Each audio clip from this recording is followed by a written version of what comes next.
Tonight, I'm very pleased to welcome a man who has been an incredible champion for so many of these values that we all share, and we've shared them for a long time. I don't think too many of you people have heard of him. He's very low-key. He's a very low-key person, but he's highly respected. He is a great person. I've known him for so long. For the past 16 months, Robert F. Kennedy, Jr.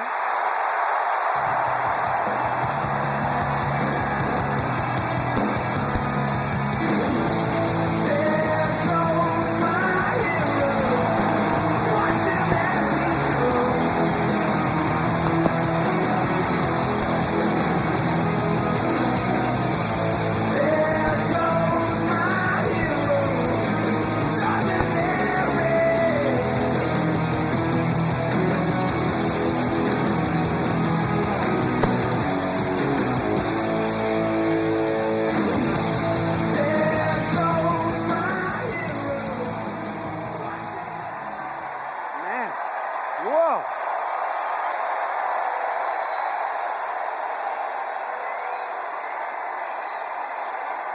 And he deserves it. He deserves it.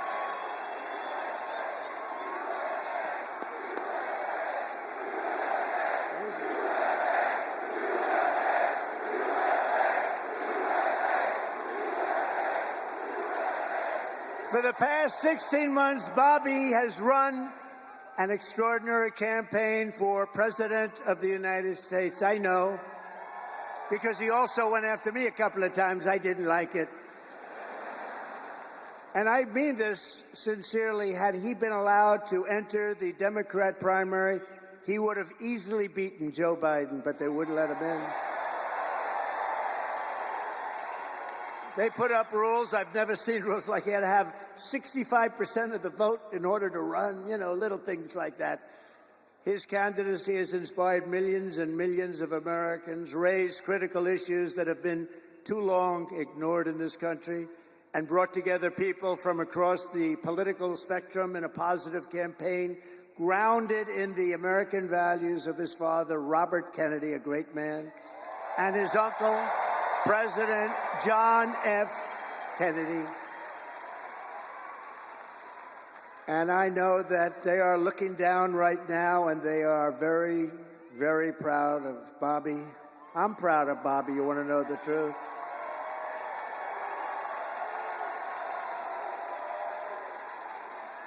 And I don't think I've ever introduced anyone that got applause like he just got. I must tell you, I don't think it's true. I don't think I've ever introduced anybody that got applause like that.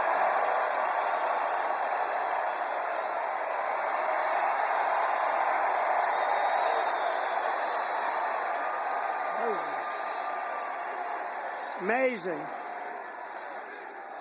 It's true.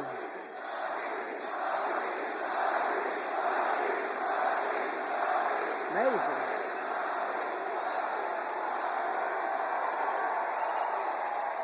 Soon after I can't even believe I have to say this, nearly assassinated in Pennsylvania last month, Bobby called me to express his best wishes. He knows firsthand the risks incurred by leaders who stand up to the corrupt political establishment. When you stand up, you bring on some trouble for yourself, but you have to do what's right. You have to do what's right for the country. I will tell you, we are both in this to do what's right for the country. That's one thing I can tell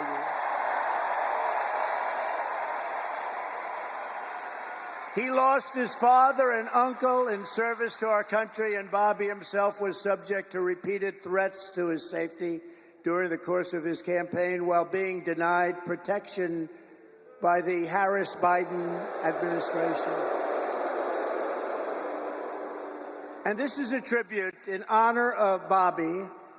I am announcing tonight that upon my election, I will establish a new independent presidential commission on assassination attempts. And they will be tasked with releasing all of the remaining documents pertaining to the assassination of President John F. Kennedy.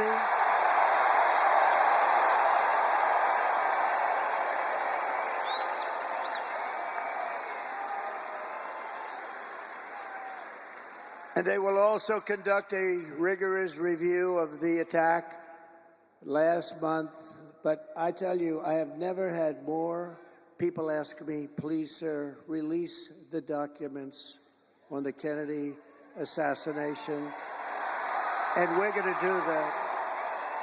And I also want to salute Bobby's decades of work as an advocate for the health of our families and our children. Nobody's done more.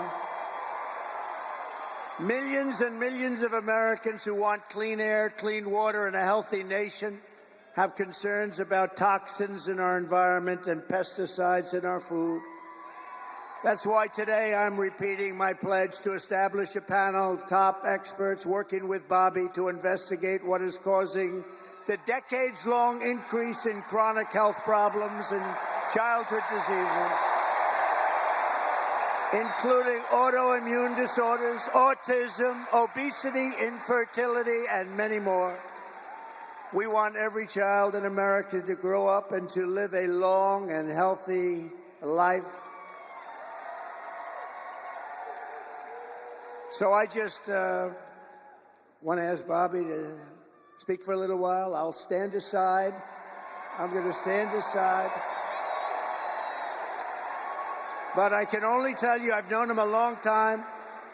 We've been a little bit on the opposite side of the equation, but I will say this, he is a brilliant, I still think of him as young. He's not that young. I always call him young, but he's not that young. But he is a phenomenal person, a phenomenal man who loves the people of this country as much as anybody can love the people of this country. So, Bobby, please say a few words. Thank you very much.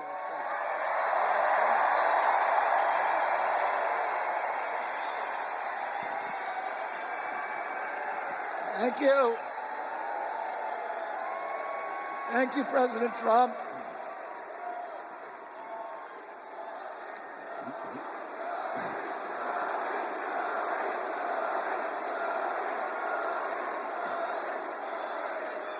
Thank you.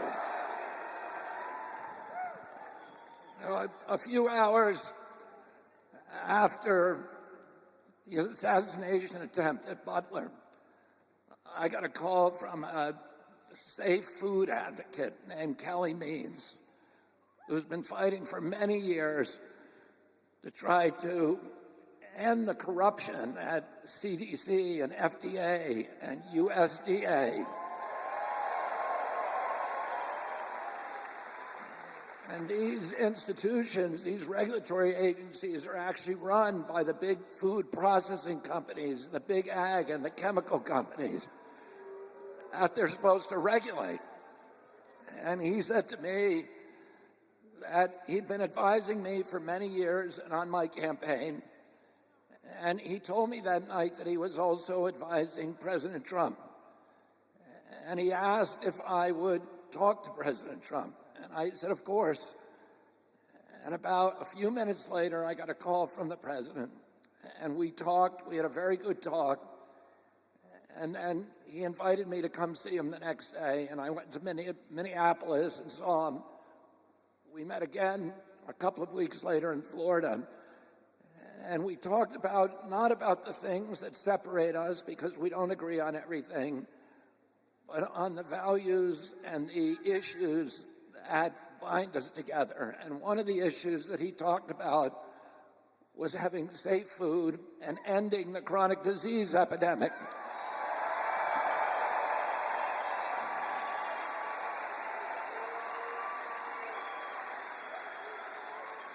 Our children are now the unhealthiest, sickest children in the world. Don't you want healthy children? And don't you want the chemicals out of our food? And don't you want the regulatory agencies to be free from corporate corruption? And that's what President Trump told me that he wanted. He also told me and he wanted to end the grip of the neocons on U.S. foreign policy.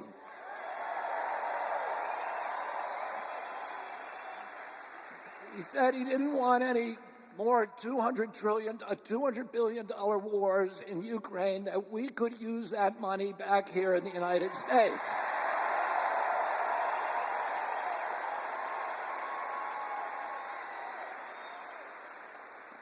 And the best way to build a safe America is to rebuild our industrial base and rebuild the middle class in this country.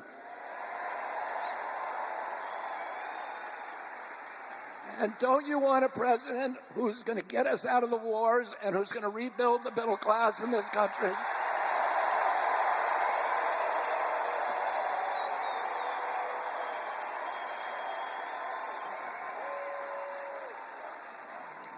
And he told me that he wanted to end the censorship because the whole basis of American democracy is the free flow of information.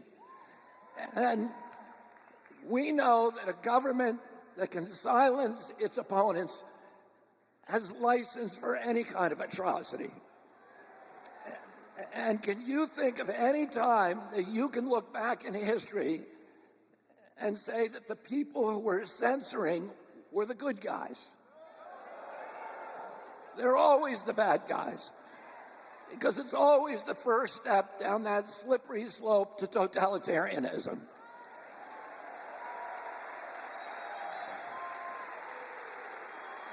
And don't you want a president who's going to protect America's freedoms?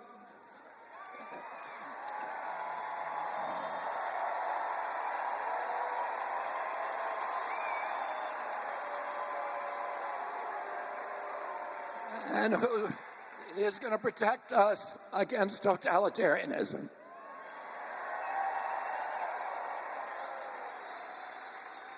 And I want to ask you again, don't you want a safe environment for your children? Don't you want to know that the food that you're feeding them is not filled with chemicals that are going to give them cancer and chronic disease?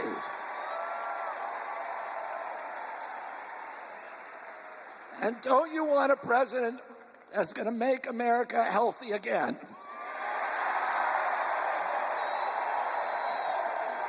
Thank you all very, very much, and God bless you, and God bless America.